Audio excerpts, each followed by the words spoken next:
Hello everyone, स्वागत है एक बार फिर से आप सभी का हमारे YouTube channel forms for you में। आज का जो लेटेस्ट अपडेट है यूकेएसएससी द्वारा जारी सिलेबस पर है।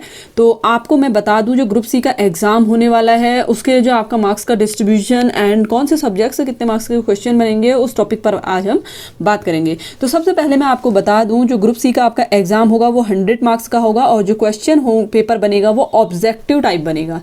ठीक है, तो ऑब्जेक्टिव टाइप यहाँ पे क्वेश्चन पूछे जाएंगे। और एक इंपॉर्टेंट बात, और इसमें क्या होता है, नेगेटिव मार्किंग होती है 0.25 की, इसलिए आपको जो क्वेश्चंस हैं बहुत अच्छे तरीके से प्रिपेयर करने हैं और वही क्वेश्चन पर आप करेक्ट आंसर पर टिक करें जिनका आपको श्योर हो कि हाँ ये आंसर करेक्ट है। तो देखते हैं कौन से सब्जेक्ट से कितने मार्क्स के क्वेश्चन पूछे जाएंगे। अगर हम बात करें सामान्य हिंदी की, तो सामान्य हिंदी के अंतर्गत आपके जो है 20 मार्क्स के क्वेश्चन पूछे जाएंगे।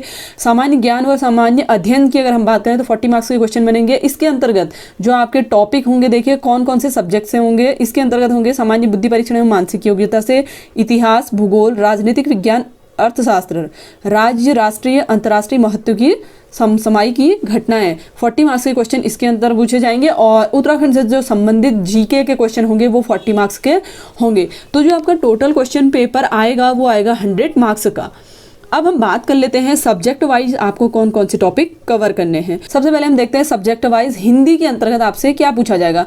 अगर हम बात करें हिंदी के अंतर्गत की, तो हिंदी के अंतर्गत देखिए भाषा एवं हिंदी भाषा से संबंधित क्वेश्चन पूछे जाएंगे और लिपि एवं वर्णमाला से जुड़े क्वेश्चन पूछे जाएंगे। ठीक है, स्वर व्यंजन पूछा जाएगा, हिंदी वर्तनी, स्पेलिंग, शब्द संरचना, शब्द भंडार, संधि। इनके अंतर्गत देखिए ये सभी सब टॉपिक, संज्ञा, सर्वनाम, देशज, आगत, एकार्थी, अनेकार्थी, शुद्ध अशुद्ध वाक्य, ये सब आपको इसके अंतर्गत पढ़ने हैं। और संधि के अंतर्गत जो आपको पढ़ना है, देखिए स्वर संधि, दीर्घ संधि, गुण संधि, वृद्धि संधि, यण संधि, ये सभी पढ़ने हैं। वाक्य परिचय आपको पढ़ना है, लोकोक्ति, मुहावरे, पत्र लेखन, जनसंचार, हिंदी कंप्यूटिंग, ये सब कुछ आपको इसके अंतर्गत पढ़ना है। अगर हम बात करें हिंदी साहित्य की, तो हिंदी साहित्य के अंतर्गत 10वीं और 12वीं की एनसीईआरटी आप ले लीजिए। उससे पद्य और गद्य जितने भी चैप्टर आपने 10th और 12th लेवल में कवर किए हैं, जिसमें रचनाकार भी होंगे, लेखक भी होंगे, ठीक है, जैसे कबीर, सूर, तुलसी, ये सारे ही टॉपिक आपको इससे कवर करने हैं। इनकी मेनली रचनाएं आपको पढ़नी है, इनकी जीवनी पढ़नी है, इससे जुड़े हुए क्वेश्चन आपको प्रिपेयर करने हैं। ऐसे ही गद्य में भी है, इनकी कौन कौन सी रचनाएं हैं, किसने कौन सी रचना लिखी हुई है, कौन सी कहानी कौन सी लिखी है, आपको इसके अंतर्गत ये पढ़ना है गद्य के अंतर्गत। अब हम देखते हैं इसके बाद जो नेक्स्ट पॉइंट पूछा जाएगा टॉपिक आपका, वो है देखिए रीजनिंग से जुड़ा हुआ। रीजनिंग के अंतर्गत शाब्दिक और अशाब्दिक मानसिक योग्यता से जुड़े क्वेश्चन पूछे जाएंगे। इनके अंतर्गत देखिए अशाब्दिक के अंतर्गत टोटल 12 टॉपिक हैं, ये आप आराम से एक करके देख लीजिएगा। यहाँ पे 12 टॉपिक हैं, ये आपने कवर करने हैं। और शाब्दिक के अंतर्गत जो क्वेश्चन पूछे जाएंगे वो टोटल 29 टॉपिक से पूछे जाएंगे, जिसमें डायरेक्शन, ब्लड रिलेशन, ऐसे कई टॉपिक हैं जो टोटल 29 हैं, ये आपको सभी प्रिपेयर करने होंगे। अगर हम बात करें सब विषय इतिहास की, तो इतिहास के अंतर्गत आपको क्या क्या पढ़ना है हम देखते हैं। देखिए इतिहास के अंतर्गत प्राचीन भारतीय इतिहास आपको पढ़ना है। इसके अंतर्गत सिंधु घाटी की सभ्यता, वैदिक सभ्यता, महाकाव्य काल, मौर्य काल, उत्तर मौर्य काल, गुप्त काल, उत्तर गुप्त काल, अरब तुर्क आक्रमण, ये सभी टॉपिक इसके अंतर्गत कवर करने हैं। उसके बाद जो आप नेक्स्ट टॉपिक पढ़ेंगे वो है मध्यकालीन भारतीय इतिहास, जिसके अंतर्गत दिल्ली की सल्तनत से लेकर मराठा व सिख तक का पूछा जाएगा। उसके बाद आप आधुनिक काल पढ़ेंगे। आधुनिक काल के अंतर्गत टॉपिक दिए हुए हैं, वो आप यहाँ पे देख सकते हैं।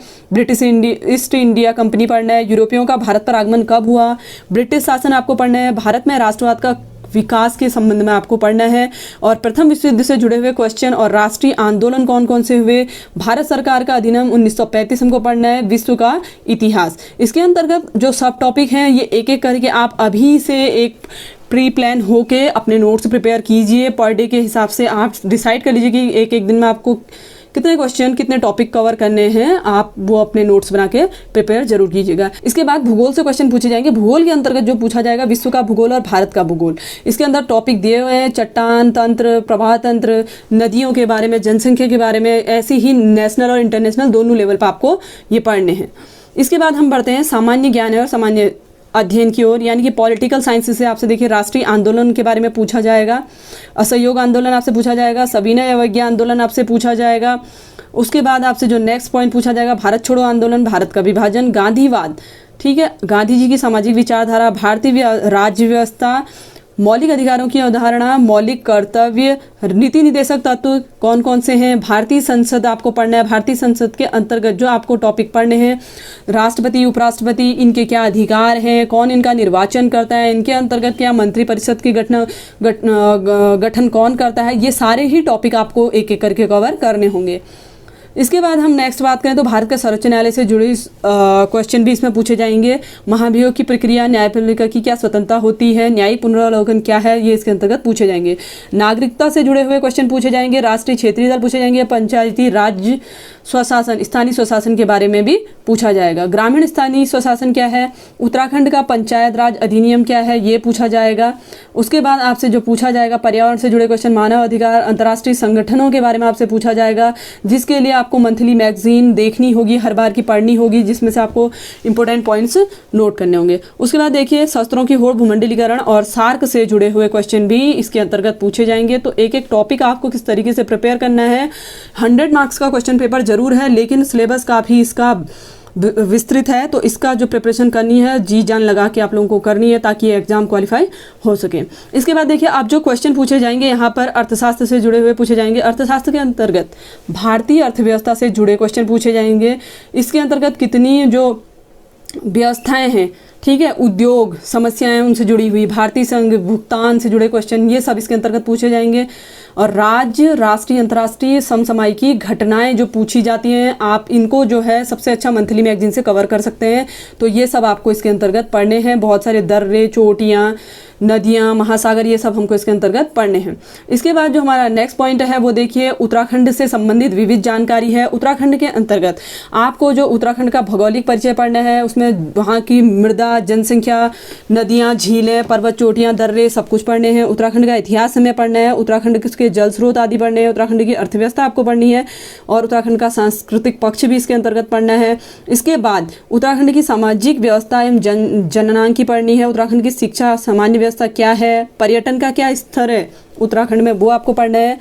और उत्तराखंड की पर्यावरण पारिस्थितिकी के बारे में पढ़ना है और जैव विविधता उत्तराखंड से पढ़नी है। जो आपका डेली अपडेट है उत्तराखंड से जुड़े हुए, मंथली क्या क्या चेंजेस, क्या क्या योजनाएं, परियोजनाएं बन रही हैं, हो रही हैं, नए क्या व्यवस्थाएं लागू हो रही हैं उत्तराखंड में, उन सारे टॉपिक के बारे में आपको यहाँ से कवर करना है। तो ये था उत्तराखंड ग्रुप सी का सिलेबस जो आज मैंने आपके साथ वीडियो के माध्यम से शेयर किया है। अगर आप इसका PDF चाहते हैं तो आपको डिस्क्रिप्शन बॉक्स पर मिल जाएगा, उसका लिंक आप वहाँ से डाउनलोड कर सकते हैं। और प्रीवियस ईयर के पेपर उत्तराखंड ग्रुप सी से जुड़े हुए हमने अपने चैनल पर अपलोड किए हुए हैं। आप वहां पे जाके वीडियो के माध्यम से देख सकते हैं कि पेपर किस टाइप का आता है, क्वेश्चन किस तरीके के बनते हैं। ऐसे ही लेटेस्ट अपडेट और पेपर्स के लिए आप हमारे चैनल को सब्सक्राइब कर सकते हैं, ताकि आने वाले सभी अपडेटेड इन्फॉर्मेशन आपको टाइम टू टाइम मिलते रहें। मिलते हैं आपसे एक नए वीडियो में एक नए टॉपिक के साथ, तब तक के लिए धन्यवाद।